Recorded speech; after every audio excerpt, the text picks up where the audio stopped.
ইফতারিতে চমক আনতে চাইলে এরকম একটা ছোলা ভুনার আইটেম ইফতারির টেবিলে তো রাখতেই পারেন।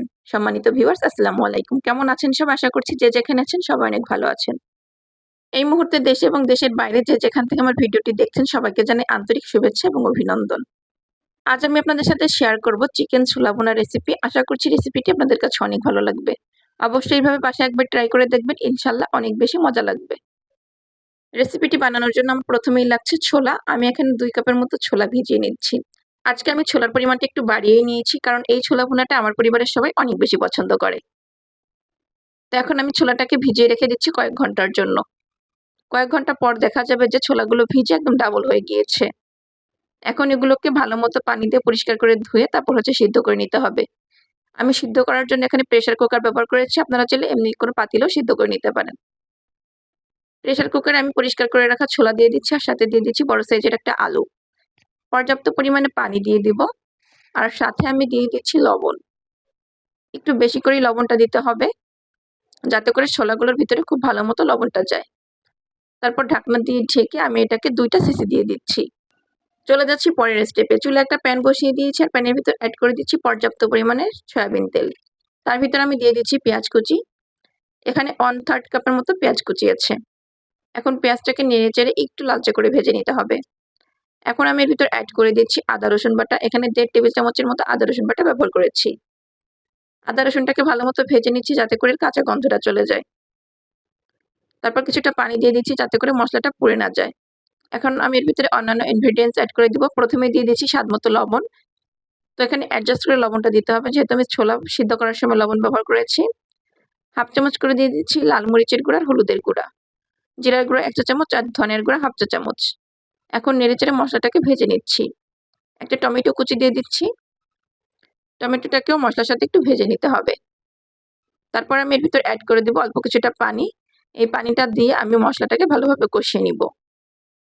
যেহেতু রমজানের দিন, তাই আমি তেল মশলা একটু কম ব্যবহার করেছি, যাতে করে শরীরের জন্য একটু ভালো হয়। এখন আমি এর ভিতর অ্যাড করে দিচ্ছি চিকেন।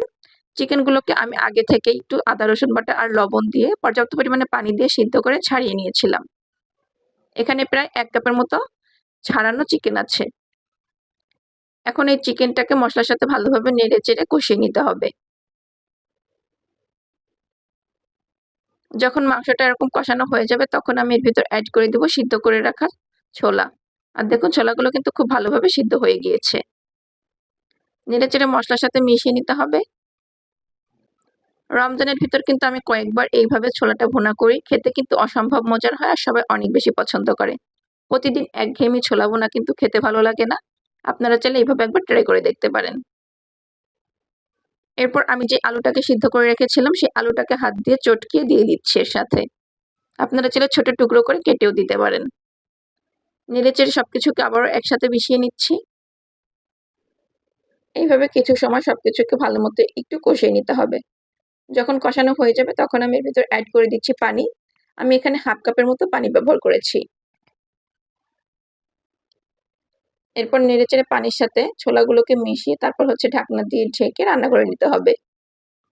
5-6 মিনিট রান্না করার পর আমি ঢাকনাটা খুলে নিচ্ছি। তো পানি কিন্তু অনেকটাই কমে গিয়েছে।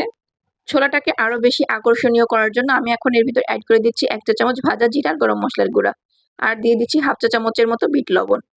ছোলা ভুনাতে এরকম একটু বিট লবণ ব্যবহার করলে খেতে কিন্তু অনেক বেশি মজার হয়। এখন আবারও সবকিছুকে নেড়েচেড়ে মশলার সাথে মিশিয়ে নিচ্ছি। ছোলার সাথে যেহেতু আরো কিছুটা পানি এখনো রয়ে গিয়েছে, তাই আমি এটাকে আরো কিছু সময় রান্না করে নিব। তো রান্না করার সময় আমি আবারও ঢাকনা ব্যবহার করছি। ঢাকনা দিয়ে ঢেকে আমি আবারও 3-4 মিনিটের মতো রান্না করে নিচ্ছি। এই পর্যায়ে কিন্তু ছোলার নিচে কোনো পানি নেই। তো আমি প্রথমেই দিয়ে দিলাম কিছু কাঁচামরিচ কুচি, আর দিয়ে দিচ্ছি কিছু ধনিয়া পাতা কুচি। তারপর নেড়েচেড়ে মিশিয়ে নিচ্ছি। আর দেখুন, নিচটা একদম শুকনা হয়ে গিয়েছে, এক্সেস কোনো পানি নেই। এখন সবকিছুকে নেড়েচেড়ে মিশিয়ে তারপর নামিয়ে নিব। আজকের এই ইউনিক ছোলা ভুনার রেসিপিটি আপনাদের কাছে কেমন লেগেছে অবশ্যই কিন্তু কমেন্ট করে জানাবেন। আশা করছি সবার কাছে ভালো লেগেছে। ভালো লাগলে লাইক, কমেন্ট, শেয়ার করে পাশে থাকবেন।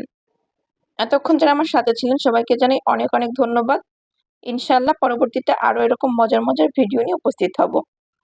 সবাই আমার জন্য দোয়া করবেন। ইনশাআল্লাহ আমিও সবার জন্য দোয়া করব। ধন্যবাদ সবাইকে। আসসালামু আলাইকুম।